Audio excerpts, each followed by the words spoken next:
ఒకప్పుడు కేవలం ఆంధ్రప్రదేశ్కే పరిమితమైన పార్టీ, ఆ పార్టీ అధినేత కూడా 2019 ఎన్నికల 2 చోట్ల ఓటమి చెందిన పరిస్థితి. అయితే అక్కడి నుంచి ఆ పార్టీ మెల్లమెల్లగా ఒక్కొక్క అడుగు వేసుకుంటూ ముందుకు వెళ్తామని చెప్పొచ్చు.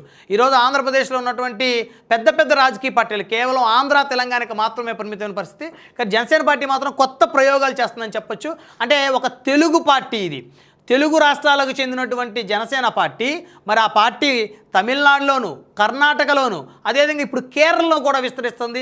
ఆ పార్టీలకు సంబంధించి మరి వివిధ పార్టీలకు సంబంధించినటువంటి నాయకులు ఆ పార్టీ తీర్థం పుచ్చుకున్నారు. మరి గతంలో మనం చూస్తే కర్ణాటకకు చెందినటువంటి ఒక మాజీ ఎమ్మెల్యే జనసేన పార్టీ తీర్థం పుచ్చుకున్నటువంటి ఘటన గతంలో చూసాం. ఇప్పుడు కేరళలో వివిధ రాజకీయ పార్టీలకు చెందినటువంటి నాయకులు కూడా చేస్తున్నట్టయితే తెలుస్తోంది.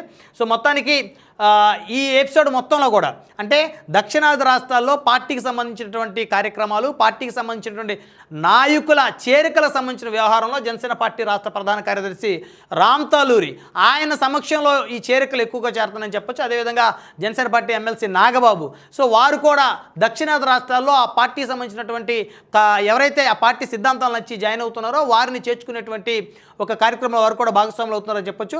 సో ఇది నిజంగా అంటే తెలుగు రాష్ట్రాలకు చెందినటువంటి తెలుగువారు స్థాపించినటువంటి పార్టీ దక్షిణాది రాష్ట్రాల్లో సో వివిధ భాషల్ని మాట్లాడేటువంటి వారు మరి ఈ పార్టీలో చేరటం అంటే రానున్న రోజుల్లో జనసేన పార్టీ జాతీయ పార్టీగా బలంగా ముందుకు వెళ్తుందని అయితే చెప్పొచ్చు.